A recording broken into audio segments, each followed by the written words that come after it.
before it became a Hollywood legend, it was just a ghost of steel, a 1950 Mercury that looked like it had crawled out of a nightmare. In Cobra 1986, Sylvester Stallone didn't just drive a car, he unleashed a weapon, a two-door monster forged in black metal, born for the streets of chaos. But behind that glossy darkness lies a trail of mystery and madness. Why did the filmmakers install a real nitrous system years before Fast and Furious made it cool? How could a 110-horsepower relic look more terrifying than a modern muscle car? And what happened to the hero car that vanished from Stallone's private garage, only to reappear across the ocean 15 years later? What if the most famous car in the film wasn't the one we actually saw on screen? Tonight, we'll crack open the sealed file and dive into the story Hollywood never meant to tell. These are 20 weird facts that made Cobra's 1950 Mercury a Hollywood legend, a machine so strange its secrets still burn beneath the paint. Number 20. The 4 Mercuries of Doom.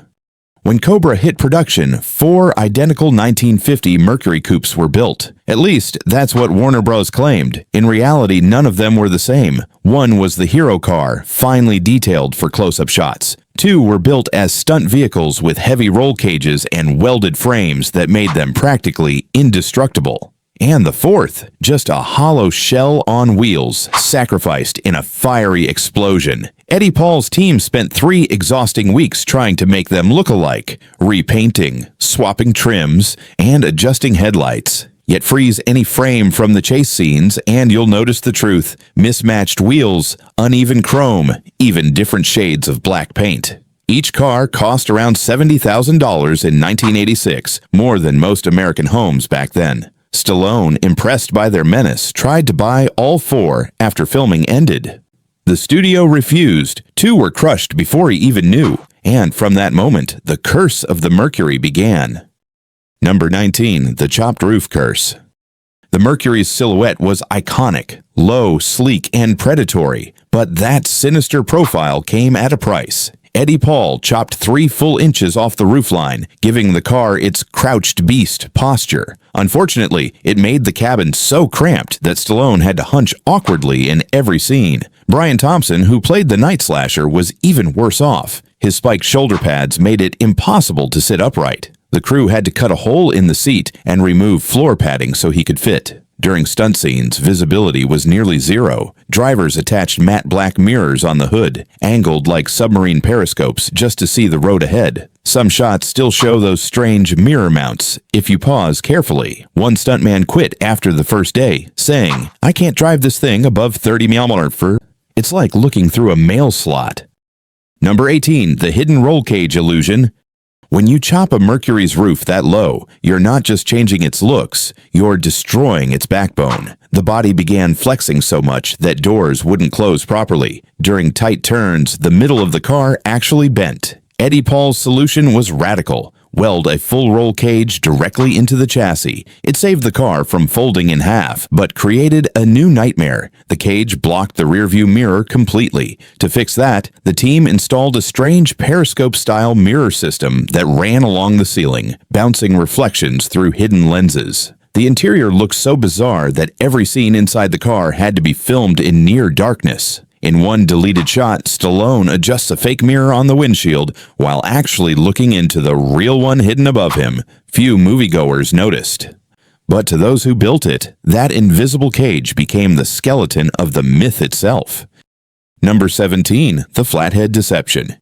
On screen, the Mercury looked unstoppable, roaring, smoking, leaving tire marks like a beast on fire. But here's the cruel irony. Under its hood sat a stock flathead V8 with just 110 horsepower, weaker than a modern hatchback. It couldn't spin its tires even on wet asphalt. So Eddie Paul pulled off one of Hollywood's strangest tricks. He hid 2 electric motors in the rear wheel wells, wired to a toggle switch inside the cabin. When Stallone hit the gas, the stunt team flipped the switch, and the rear tires screamed into a perfect burnout. The Mercury stayed still, the engine idling quietly, while the fake smoke filled the garage like a volcanic fog. The stunt worked so well that the crew reused it across multiple scenes. But it came with a cost. The added weight made the car handle like a tank. One driver later said, "It felt like trying to drift a bank vault." Number 16. The nitrous accident. The Mercury in Cobra didn't just look dangerous, it actually was. Eddie Paul installed a real nitrous oxide system under the trunk long before Hollywood made it fashionable. It wasn't supposed to work, but during one take, a stunt driver accidentally triggered the system. What happened next became legend. The 3,600-pound Mercury leapt forward so violently that its front wheels lifted off the ground. The shot looked spectacular, but nearly ended in disaster. The insurance team immediately banned further use of nitrous on set. Still, director George P. Cosmatos loved the raw power so much that he added fake nitrous sounds in post-production, hissing, purging, building myth around something that almost killed the stunt team. The original bottle, still half-filled, remains inside Stallone's surviving Mercury today. Permanently disconnected, but frozen in time. A loaded gun under the hood. Number 15. The Mercury Badge Ban. Every Mercury emblem you see in car shows is missing from Cobra because Ford, Mercury's parent company, refused to have its logo appear in an R-rated bloodbath. Warner Brothers had to grind off every badge, leaving faint outlines on the hood and trunk. But the absence created confusion. Test audiences didn't even know what car Stallone was driving, so the art department designed fake badges spelling Cobra in Mercury's classic cursive. Stallone vetoed them. Too obvious, he said. The crew decided to leave the car nameless, letting the mystery do the talking. Later, in a single line of dialogue, Marion mentions it's a vintage Mercury, the only time its brand is ever spoken. Eddie Paul kept all the shaved emblems in a box, later selling them to collectors for $100 each, with signed certificates claiming they were from the real car. Somewhere out there, a few fans literally own a piece of the myth. Number 14. The license plate lawsuit. One small detail almost brought Warner Brothers to court: the license plate. The plate reading ADU Psalm 50 wasn't just made up for the film. It actually belonged to a real California Mercury owner named Mike Morrison. When he saw Cobra in theaters, he recognized it instantly. Same number, same car, even the same color. He sued the studio for using his personal plate without permission. Warner Brothers claimed it was coincidence, but Morrison's lawyer produced registration records and car show photos proving otherwise. The case was settled quietly out of court, with Morrison agreeing never to display that plate again. Ironically, Eddie Paul had approached Morrison a year earlier, offering $500 to buy the plate for a movie project. Morrison thought it was a prank. That $500 joke turned into one of Hollywood's weirdest copyright cases. Number 13. The Monterey Name Game. Ford's legal department didn't just care about logos, they cared about names. The 1950 Mercury Monterey badge clashed with a brand new family minivan Ford was about to release in 1986. Panicking, their lawyers demanded Warner Brothers remove all traces of the name. Eddie Paul decided to have some fun. He created fake badges that read Monterey Killer and secretly stuck them on the car before Ford's inspectors arrived. The lawyers dutifully photographed them as evidence of violation, only to realize later they'd been pranked. In retaliation, Ford suspended all product placements with Warner Brothers for 2 years. Ironically, the Mercury minivan flopped and was discontinued after a single model year, while Cobra's chopped coupe became a cult icon. Hollywood won that round. Number 12. The Chrome Conspiracy.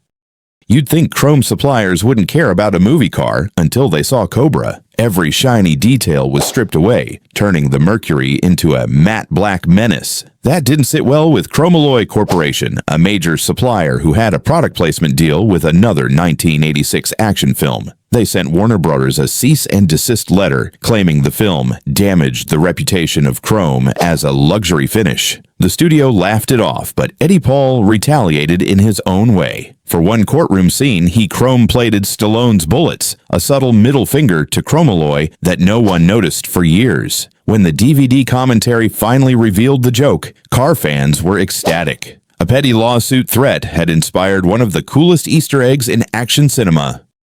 Number 11. The Stolen Hero Car. In 1994, someone broke into Sylvester Stallone's private storage facility and stole the main Cobra Hero car. Not his Rambo knife, not his boxing memorabilia, but that Mercury. Security footage showed 2 masked men disabling the alarm with surgical precision, like professionals. 15 years later, the same car surfaced at a Monaco auction, perfectly documented, with paperwork claiming it had been in a private Japanese collection since 1987. The problem? Stallone had photos of himself with that exact car at his California home in 1990. Lawyers flew across the ocean, the FBI got involved, and just before the bidding began, the car vanished from the auction listing. A week later, it reappeared in Stallone's garage, quietly, mysteriously, as if it had driven itself home. Neither the auction house nor Stallone ever explained what happened. Hollywood couldn't have written a stranger twist. Number 10. The storage logbook. When Stallone's stolen Mercury was finally recovered, investigators found something far stranger than the theft itself: a leather-bound logbook in the trunk. Every page listed dates, locations, and even the names of people who had sat in the car. The entries spanned over a decade, with detailed notes on fuel, maintenance, and mileage. Oddly, the handwriting didn't match anyone known from the original production or the theft report.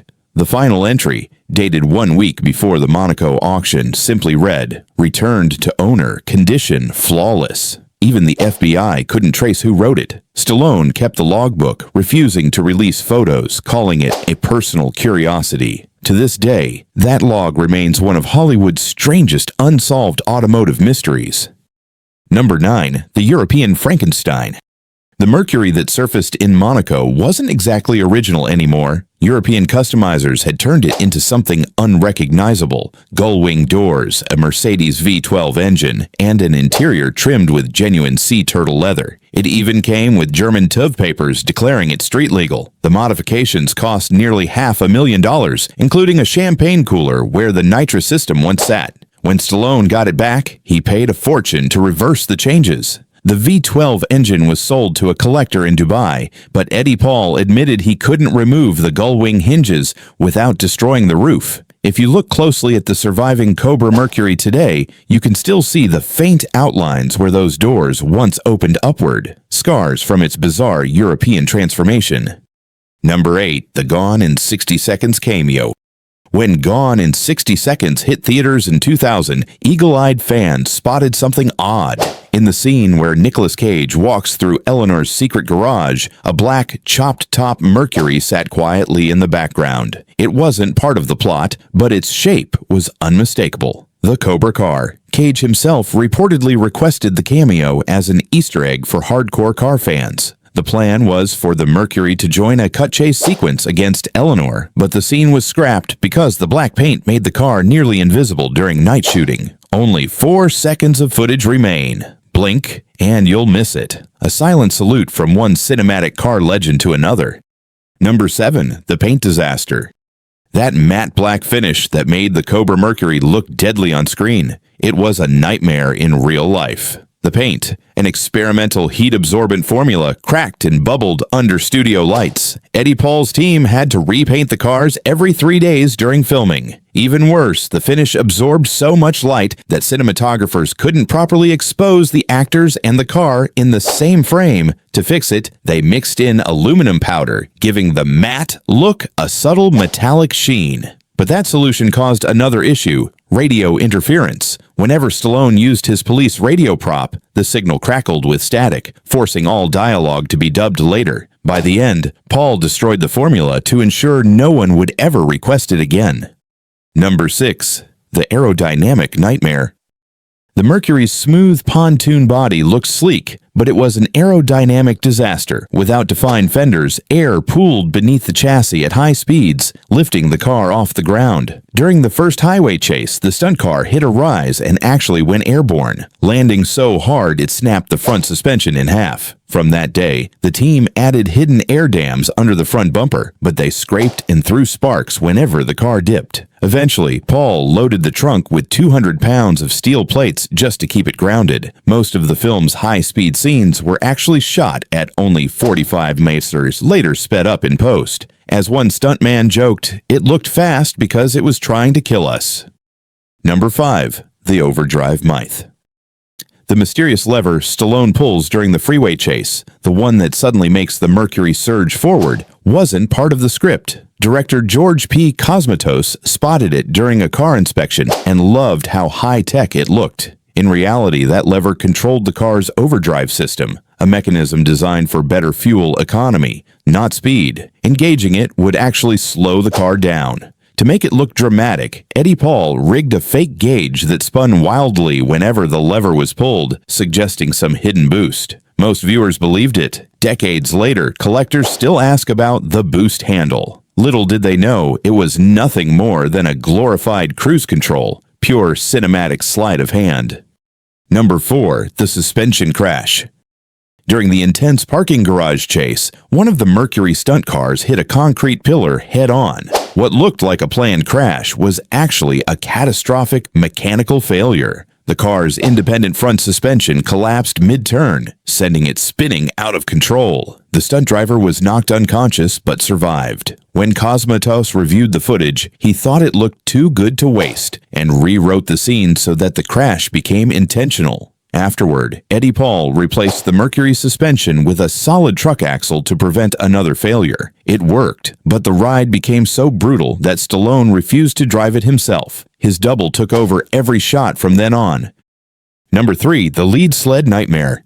The term lead sled wasn't just a nickname, it was literal. To achieve the perfect smooth look, Eddie Paul's crew used real lead to fill seams and smooth the chopped body, just like 1950s customizers. But by the mid-1980s, California had strict laws against lead exposure. The fumes during sanding were toxic. Crew members had to wear respirators, and the set was frequently inspected by health officials. Still, several reported dizziness and nausea during filming. Actor Brian Thompson later joked that his pale, sickly look as the night slasher wasn't makeup. After production, Warner Bros. Secretly replaced all lead filler with modern compounds before handing the car to Stallone. Ironically, the version he owns today isn't technically screen accurate. It's a safer imposter.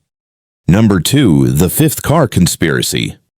Officially, 4 Cobra Mercurys were built. Unofficially, there was a 5th, and it was sold before anyone at Warner Bros. Even knew it existed. According to Eddie Paul's receipts, the studio paid for 4 cars, but he secretly built an extra one, allegedly to cover cost overruns. That 5th Mercury was shipped straight to Japan in 1986 and later surfaced in a Tokyo museum, fitted with a supercharged engine and a custom Gucci interior. Paul pocketed $200,000 from the sale, calling it a backup vehicle never used on screen. But set photos from the time show 5 identical cars parked side by side. When confronted years later, Paul laughed and said, "Hollywood owed me that one." Today, the so-called 5th car is still in Japan, untouched and valued in the millions, the missing sibling of Hollywood's most mysterious fleet. Number 1. The color that never existed.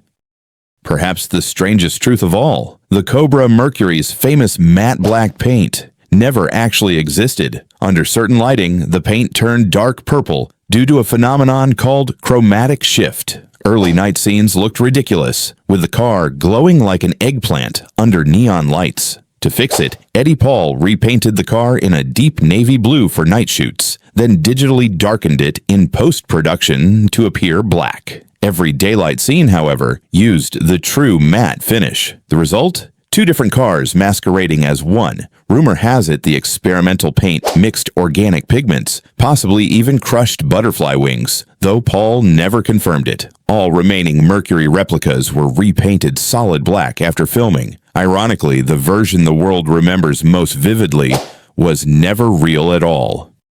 Before we reveal the final truth behind this legend, take a moment. If you've enjoyed uncovering these strange and untold stories, hit that subscribe button and let us know. Which of these 20 facts shocked you the most? Because now comes the twist that defines it all. The Mercury you remember from Cobra, the menacing matte black weapon tearing through the night, wasn't just a car. It was a cinematic illusion, a hybrid born of craftsmanship, accident, and chaos. It was never truly black, never truly one car, never truly what the world believed it to be. That's why the Cobra Mercury transcends being a mere prop.